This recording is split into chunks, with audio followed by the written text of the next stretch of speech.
अस्सलामु अलैकुम वरहमतुल्लाहि वबरकातुहू। Good morning guys. तो जैसे कि क्लासों में हम लोगों ने पढ़ा था प्रेजेंट इंडेफिनिट के बारे में और present continuous, present perfect continuous. अगर मैं फिर से इसको रिवाइज करूं तो हमने पढ़ा था कि प्रेजेंट इंडेफिनिट में वर्ब की फर्स्ट फॉर्म में इसकी जो हेल्पिंग होती है वो होती है डू और डज के साथ में। इसको हमने क्लासों में पूर्ण किया था। उसके बाद प्रेजेंट कॉन्टिन्यूअस के अंदर helping verb is, am, are, जैसे कि ही, शी, इट के साथ इस लगता था। वी और यू के साथ हमने आर का यूज किया था और आई के साथ हमने एच का, एम का यूज किया था। तो जिस तरीके से उसके बाद हमने प्रेजेंट परफेक्ट में हैज और हैव, सिंगुलर पर्सन के साथ हैज और प्लूरल सब्जेक्ट के साथ हैव का यूज किया था, वैसे ही अब पास्ट इंडेफिनिट की पढ़ने की बारी है। तो पहले आपको बता दें कि पास्ट इंडेफिनिट में कुछ काम जो है हो चुका होता है। जैसे मोहन खाना खाता था, रानी पानी पीती थी, रमेश स्कूल जाता था, हम वहाँ खेलते थे। तो इन ऐसे सेंटेंस जिसके अंत में, अगर पहचान की बात करें तो ऐसे सेंटेंस जिसके अंत में ता था, ती थी, ते थे आए, तो हमें उससे पहचान होती है कि ये सेंटेंस जो है वो पास्ट इंडेफिनिट का है। अगर हम बोर्ड पे देखना चाहें तो बोर्ड पे भी लिखा हुआ है इसकी पहचान कि ता, ती, ते के साथ में था, थी, थे, यानी ता था, ती थी और ते थे। यानी कोई भी सेंटेंस होगा तो उसके अंत में ता था, ती थी, ते थे आएगा। अगर हम लिखना भी चाहें तो हम लिख सकते हैं रमेश छोटा सेंटेंस खाना खाता था, पूर्ण विराम। हमने देखा कि हमारे पास एक सेंटेंस है, एक वाक्य है जिसके अंत में ता था आया है। तो अभी जैसे ही बताया गया कि अगर किसी भी सेंटेंस के अंत में ता था, ती थी, ते थे आता है तो इससे हमें पता चल जाता है कि ये पास्ट इंडेफिनिट का है। अगर सेंटेंस पास्ट इंडेफिनिट का होगा तो अब इसको हमें जो अंग्रेजी बनानी है तो हम कैसे बनाएंगे। तो उसके लिए सबसे पहले तो ये जान लें कि जैसे कि सेंटेंस तीन प्रकार के इसमें बताए गए हैं। एक अफर्मेटिव, दूसरा निगेटिव, तीसरा इंट्रोगेटिव। तो इंट्रोगेटिव के अंदर दो भाग है। कभी कभी कोई कहता है कि इंट्रोगेटिव के दो भाग को अलग अलग कहते हैं, इंट्रोगेटिव निगेटिव सेंटेंस। कभी कभी कोई एक ही में मिला के लिखता है, तो जैसे कि हम एक ही में मिला के लिखते हैं। तो इस वजह से एक होता है अफर्मेटिव। तो आपको बता दें कि अफर्मेटिव में जो वर्ब यूज की जाएगी वो वर्ब की सेकंड फॉर्म यूज की जाएगी।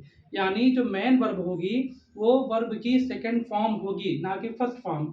लेकिन जैसे ही हम किसी ऐसे सेंटेंस को बनाएंगे जो ये दिखाता हो कि वो निगेटिव का है, यानी नकारात्मक वाक्य हो, तो उसके लिए हम वर्ब की फर्स्ट फॉर्म यूज करेंगे।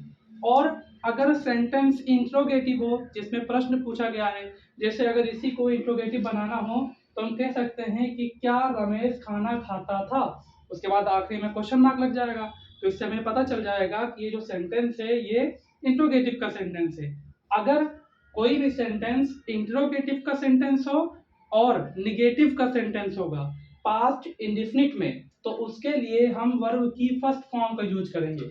लेकिन अगर पास्ट इंडेफिनिट में जो सेंटेंस हमें मिला है अंग्रेजी में अनुवाद करने के लिए, अगर वो अफर्मेटिव का होगा तो हम वर्ब की सेकंड फॉर्म को इस्तेमाल करेंगे। उसके बाद दूसरी चीज ये कि अफर्मेटिव में तो कोई हेल्पिंग वर्ब नहीं है, क्योंकि हम डायरेक्ट सब्जेक्ट प्लस वर्ब की सेकंड फॉर्म प्लस ऑब्जेक्ट लगा करके उसे इंग्लिश में अनुवाद कर लेते हैं। लेकिन अगर हम इंट्रोगेटिव और निगेटिव सेंटेंस का अनुवाद करेंगे, यानी हिंदी टू इंग्लिश में ट्रांसलेट करेंगे, तो हमें उसकी हेल्पिंग वर्ब लेनी पड़ेगी जो कि पास्ट इंडेफिनिट की डिड है। तो उसके लिए हम अभी रूल देख लेंगे। आई होप कि आप लोगों को इतना सारा समझ में आया होगा।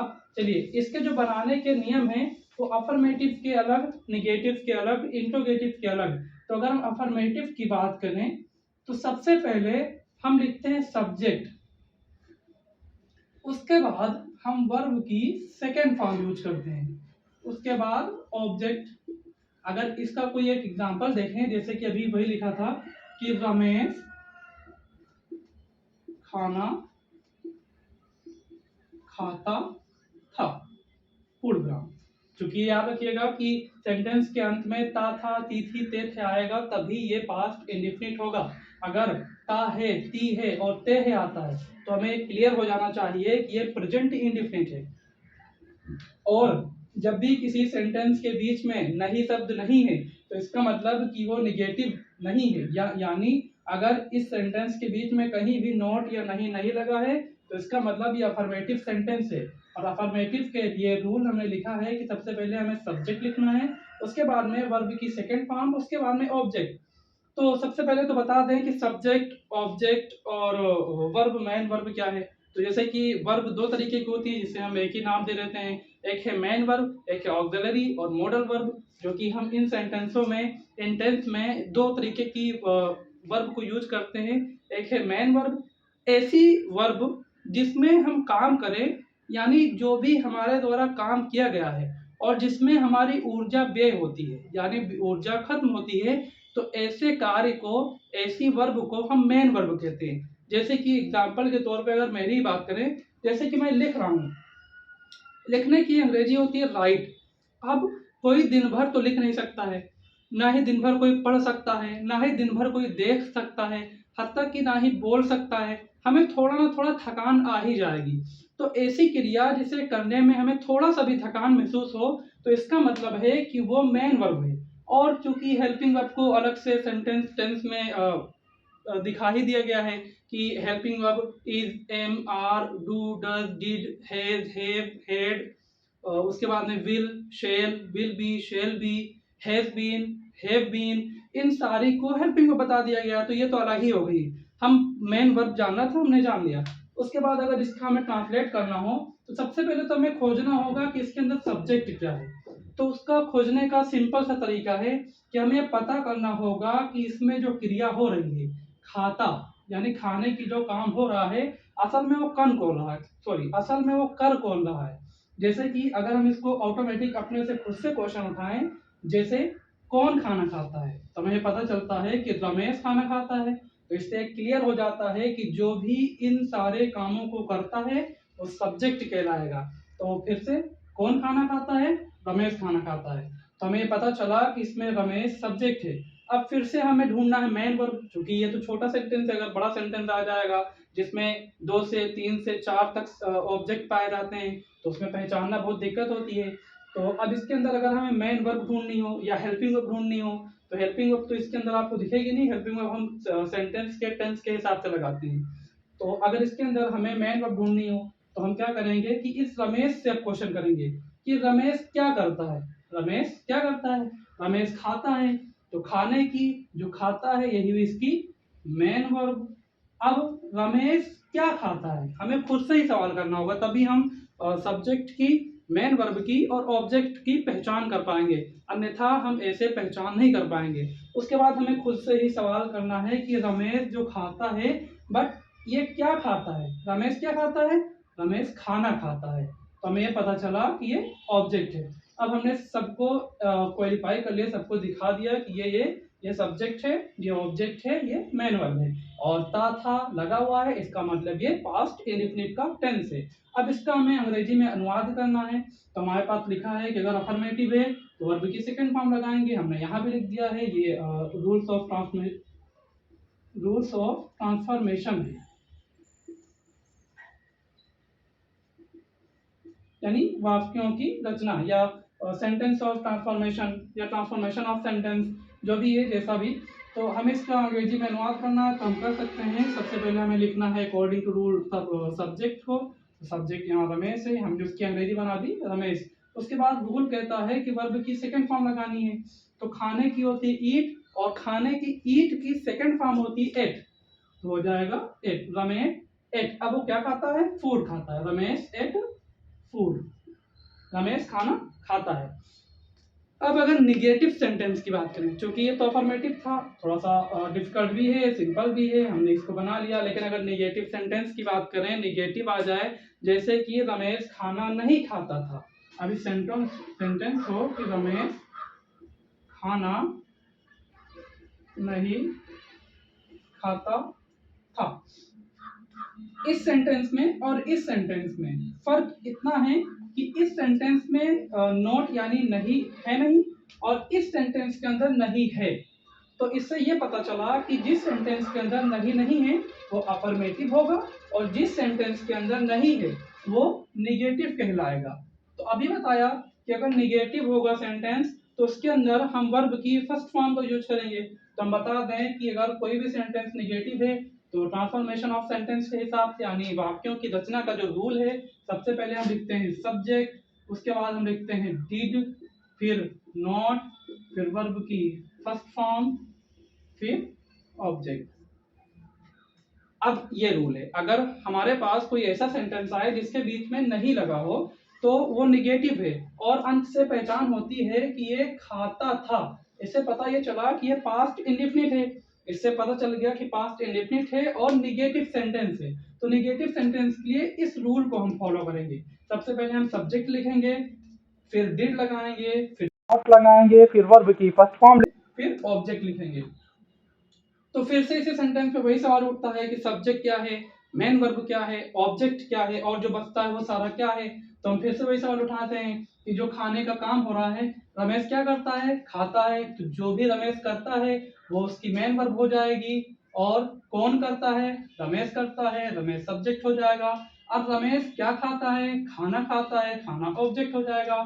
ये नॉट, ये नेगेटिव सेंटेंस का नॉट है, इसके लिए हम नहीं के लिए नॉट का यूज करेंगे। अब चलिए इसको हम अंग्रेजी बनाएंगे, तो मेरे साथ ही आप लोग बनाने की कोशिश करिएगा।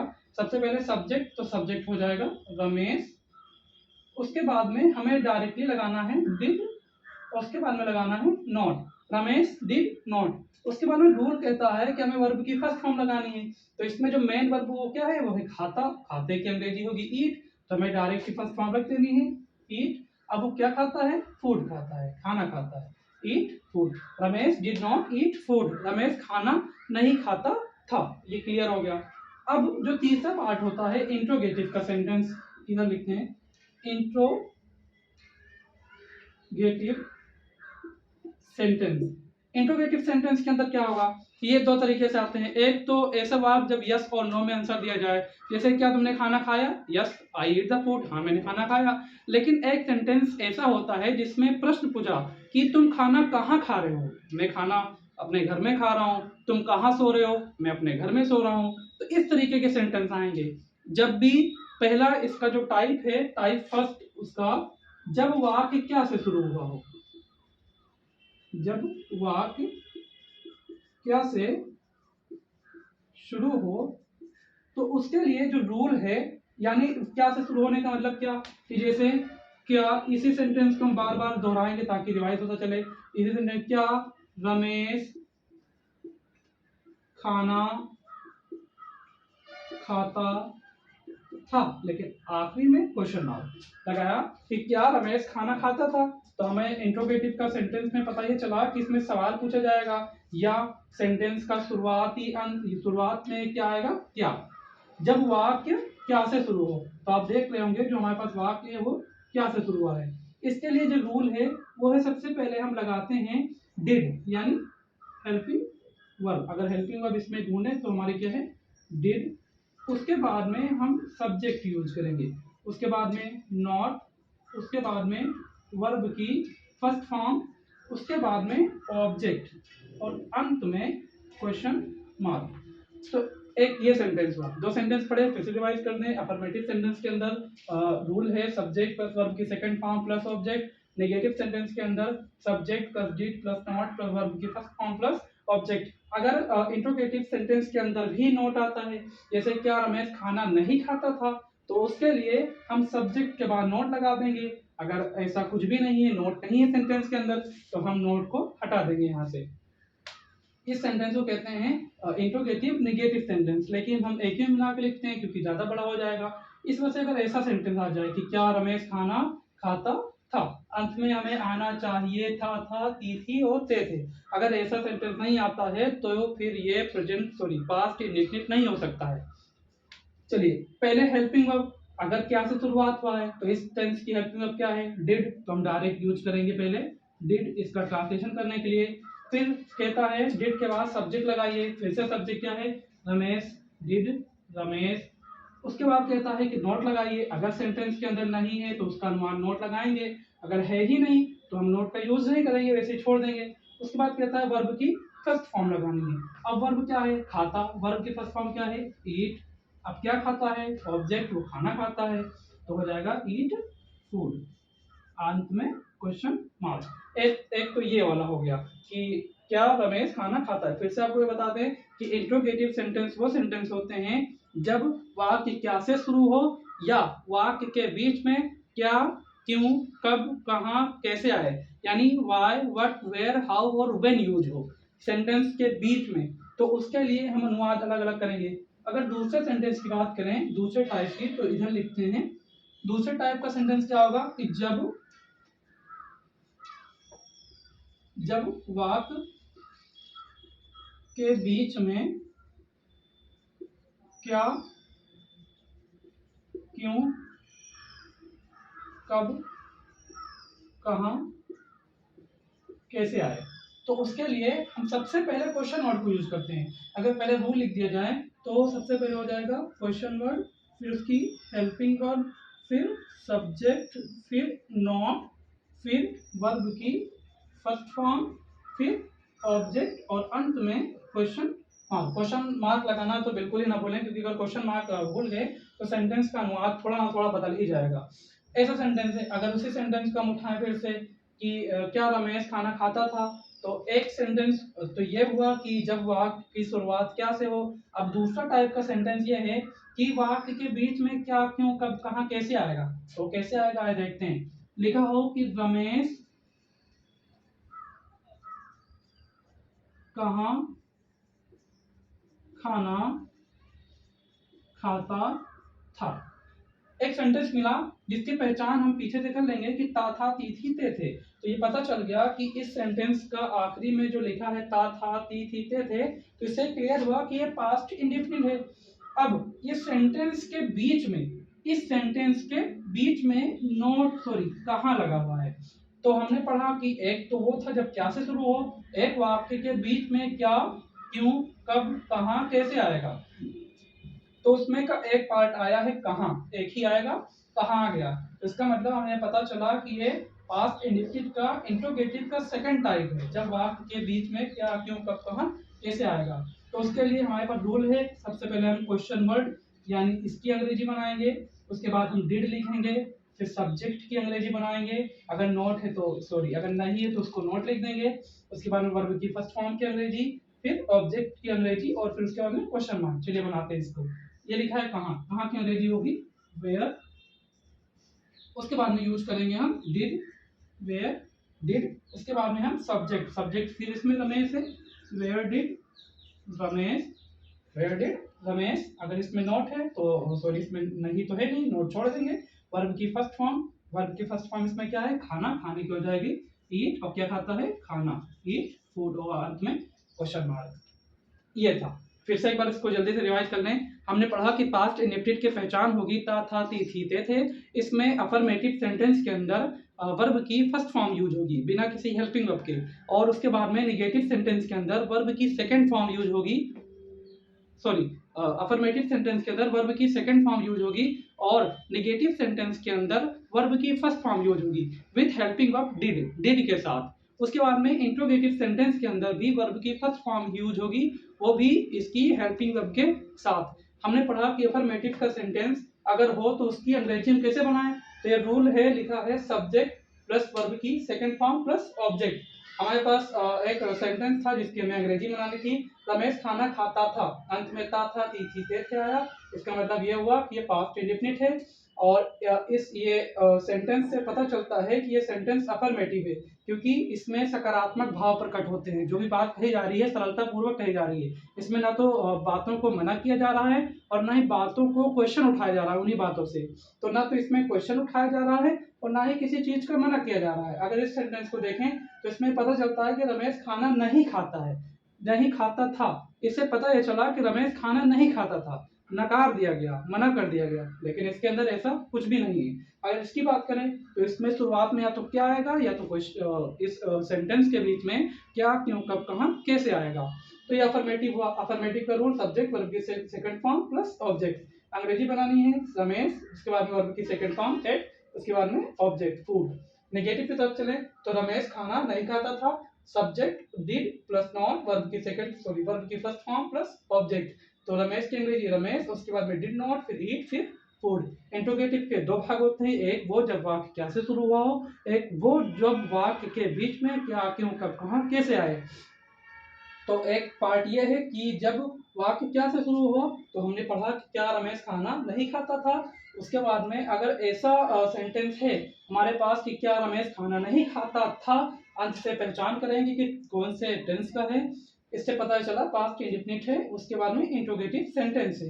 तो उसके लिए हमारे पास जो रूल है वो है हेल्पिंग वर्ब यानी डिड, क्योंकि सेंटेंस की जो हेल्पिंग वर्ब है वो है did plus subject plus not plus verb की first form plus object plus question mark. तो इसके अंग्रेजी बनाने के लिए चूंकि वाक्य क्या से शुरू हुआ है, तो इसके लिए हम डिड को यूज करेंगे अकॉर्डिंग टू इस रूल के। उसके बाद में रमेश, डिड रमेश, उसके बाद में सब्जेक्ट हो गया। उसके बाद में अगर नहीं है तो नोट लगाएंगे, नहीं तो उसके बाद छोड़ देंगे। इसमें नहीं है नहीं तो नोट को हमने छोड़ दिया। वर्ब की फर्स्ट फॉर्म क्या है, ईट, क्योंकि वो खाना खाता है और अकॉर्डिंग टू इस सेंटेंस के वर्ब की फर्स्ट फॉर्म ही लगेगी। तो हमने खाते की ईट लिख दिया और वो क्या खाता है, खाना खाता है। उसके बाद में क्वेश्चन मार्क। दूसरा पार्ट, जब वाक्य के बीच में क्या, क्यों, कब, कहाँ, कैसे आए, तो उसके लिए question word plus did plus subject plus not plus verb की first form plus object plus question mark. जब वाक्य के बीच में क्या, क्यों, कब, कहाँ, कैसे आए तब। तो हमारे पास एक सेंटेंस था, एक वाक्य था, रमेश कहाँ खाना खाता था, पता चला था। इसका मतलब ये है कि ये सेंटेंस पास्ट इंडेफिनिट का इंट्रोगेटिव सेंटेंस का सेकंड पार्ट है। तो उसके लिए जब वाक्य के बीच में क्या, क्यों, कब, कहाँ, कैसे आए, तो उसकी अंग्रेजी यानी क्वेश्चन वर्ड की अंग्रेजी सबसे पहले बनाएंगे। उसके बाद में हम उसकी हेल्पिंग ऑफ डिड का यूज करेंगे, फिर सब्जेक्ट का यूज करेंगे, अगर नहीं है तो नोट का, नहीं तो वैसे ही छोड़ देंगे। उसके बाद वर्ब की फर्स्ट फॉर्म का, फिर ऑब्जेक्ट का, फिर क्वेश्चन मार्क का। आई होप कि आप सभी को बेहतर से समझ में आया होगा। जिसको भी इसमें कोई भी दिक्कत हो वो मैसेज करके पूछ सकता है। उसके बाद आप लोगों के लिए कुछ वाक्य हैं जिनकी अंग्रेजी बनानी है, यानी पास्ट इंडेफिनिट का कुछ टेंस है जिसकी अंग्रेजी बनानी है। जैसे पहला, तुम कहाँ रहते थे। दूसरा, वह क्या करता था। तीसरा, तुम नहाते थे। चौथा, हम मैदान में खेलते थे। ठीक है, ये चार तरीके के सेंटेंस है जिसकी अंग्रेजी बनानी है। और पांचवा है जिसकी आपको हिंदी बनानी है। जैसे we did not play match, इसकी आपको हिंदी बनानी है। ठीक है, आई होप कि आप सबको समझ में आया। Thanks for watching. मिलते हैं अगले next time. Thank for watching.